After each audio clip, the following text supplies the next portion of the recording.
ہماری لیڈرشپ ہے یہ ساری گئی, یہ تو ان کی ریلیونس ختم ہو گئی ڈاکٹر صاحب. ہاں, ریاست فیوچر میں یہ irrelevant. ابھی یوتھ جو ہے وہ اتنا ڈس ایلوژن ہوگا کہ کچھ لیڈرز نے ان کو بہت اونچا ان کو ہوپ دلا دی. اب وہ جو ہوپ گرے گی تو پھر ہوپ کا ڈیش ہونا زمین پہ ایسے ہی ہے جیسے خلافت موومنٹ کے بعد پھر آئیڈیا آف پاکستان نے برتھ لیا. تو اب ایک نئے آئیڈیا نے برتھ لینا ہے اس میں سے. یعنی بذات خود آئیڈیا آف پاکستان بہت بڑا آئیڈیا ہے, یعنی it's a very dominant idea. لیکن وہ خلافت کے ڈیمولش ہونے کے بعد اب جو ہے یہ اس کا جو پولیٹیکل سسٹم کے کلیپس کے بعد اور پولیٹیکل لیڈرشپ کے مایوس کرنے کے بعد, کیونکہ اس میں تو ہر چیز کے در کانے نمک رفت نمک شد, کہ جو بھی نمک کی کان میں جاتا ہے وہ نمک ہی بن کے رہ جاتا ہے. آپ یہ کبھی آزما لیں, یہ کھیوڑا کان میں جائیں آپ, ایک لوہے کا ٹکڑا رکھ کے آئیں اور 1 سال بعد جائیں تو وہ نمک بن چکا ہوگا, وہ آپ چائے میں استعمال کر سکتے ہیں. یعنی یہ ایک بہت ایسی اس کا پتہ نہیں کیا کیمیکل جب پانی کو برتن میں ڈال دیں تو برتن کی طرح کا پانی ایگزیکٹلی اسی طریقے سے ہو جاتا ہے. تو بات یہ ہے کہ یہ سسٹم از ناؤ آؤٹ. میں تو بلکہ یہاں تک کہتا ہوں کہ آپ نے اس فرسودہ مردہ ہو گیا یا نظام, اب اس نظام کی بدبودار لاش کو دفن کرنے کا وقت آ گیا. اب آپ آئے question of leadership. Political leadership قوموں کو کوئی منزل تک نہیں پہنچا سکتی. پاکستان کی منزل بہت بلند ہے اور اسے انسانیت کے لیے ایک نیا نظام عطا کرنا ہے انسانیت کو.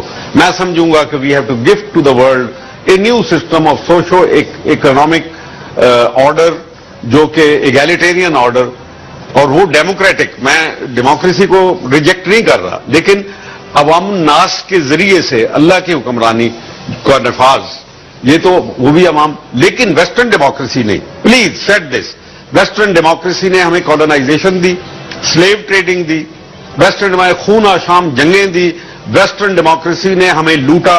ویسٹرن ڈیموکریسی آج بھی IMF, ورلڈ بینک اور امریکن.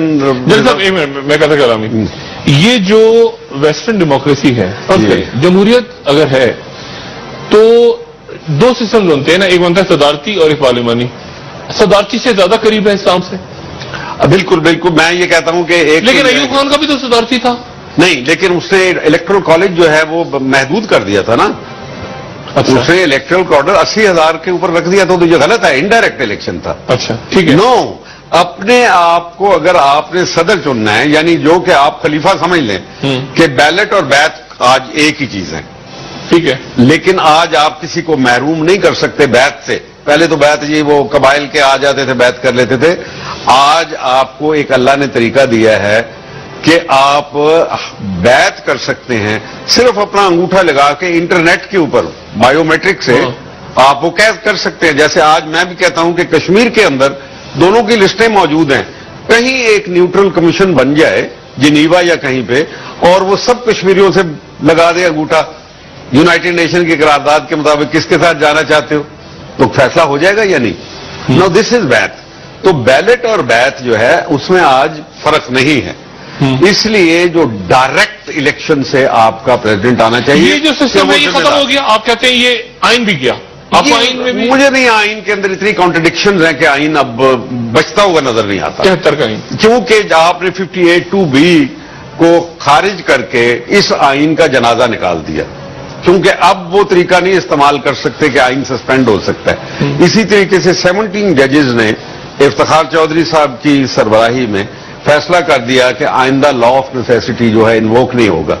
تو اس کا یہ مطلب ہے کہ جو بھی ایک میجر ایکشن کی ضرورت ہے قوم کو, کہیں سے بھی آئے, خود قوم کے عوام کریں یا کوئی, تو پھر آئین کو تو فارغ کرنا ہی پڑے گا. لیکن اب تو آئین کو بچانے کا سسپینشن میں, یعنی چوائسز, کیا آئین کین گو انٹو سسپینشن, جس کو ہم کہہ سکتے ہیں آرٹیکل 6 ہوگا. ہاں, اس کو کہتے ہیں کہ آپ کیا اس کے بعد سسپینڈ کر کے اس کو دوبارہ اسی آئین کو زندہ کر سکتے ہیں. دی آنسر از نو.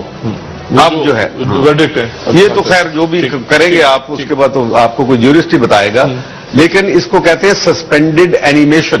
ٹھیک ہے, کہ آپ اینیمیشن کی کنڈیشن میں ہیں لیکن یو آر سسپینڈڈ. اچھا, جیسے آپ کو مارا نہیں پر آپ سو گئے بہت لمبی. ٹھیک ہے, اب لیکن اب وہ سلانے کے بعد اب میرا خیال ہے موت ہی واقعہ ہوگی, یا ہو چکی ہوگی, اصل میں تو ہو چکی ہے. اس کو دفن کر دیں تو پھر کیا کریں؟ نیا آئین بنائیں گے انشاءاللہ. اور لوگ تیار ہیں. یو ول بی سرپرائز کہ پیپل آر ریڈی. آپ مت سمجھیے کہ یہاں پہ جمہوریت سے بہت پیار ہے لوگوں کو. جمہوریت خدایا جمہوریت سے حسن جمہوریت.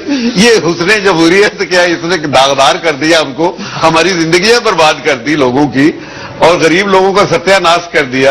حسن جمہوریت ہے کہ لوگ لوٹیں, باہر جا کے پیسہ رکھ لیں, قوم کو غریب اور محروم کر دیں. یہ حسن جمہوریت ہے. او بابا یہ جمہوریت نہیں ہے. جمہوریت کے نام کے اوپر ایک فراڈ ہے. جمہوریت ایک ایلبائی ہے, یعنی ایک جواز ہے ان کا تاکہ اپنے مقاصد کو یہ حاصل کر سکیں جو ذاتی مقاصد ہیں یا گروہی مقاصد ہیں. ذاتی اور گروہی, میں ان دونوں کو ریجیکٹ کرتا ہوں. قرآن دونوں کو ریجیکٹ کرتا ہے. گروہی مقاصد بھی نہیں, ذاتی مقاصد بھی نہیں. اگر قومی اب پولیٹیکل پارٹیز کی لیڈرشپ, کیونکہ وہ اس کا ایک چھوٹا سا حصہ ہوتا ہے قوم میں. میں آپ کو بتاؤں کہ میں نے اینالائز کیا تھا 1997 کے الیکشن میں, اور میں نے دیکھا کہ جو 2/3 میجورٹی لے کے پارٹی نواز شریف صاحب اس وقت آئے تھے, 16.5% of the nation had participated in that and he got 2/3 majority. میں نے اس کو خود ابھی فگر نکال کے آپ دیکھ لیں. تو اس کا یہ مطلب ہے کہ قوم اور ہے اور نظام اور ہے. تبدیلی تو کسی کو نہ کسی کو پریسیپیٹیٹ ایکشن, جس کو ہم کہتے ہیں نا کہ ڈیسائسو پریسیپیٹیٹ ایکشن لینا پڑے گا اس ملک کی خاطر.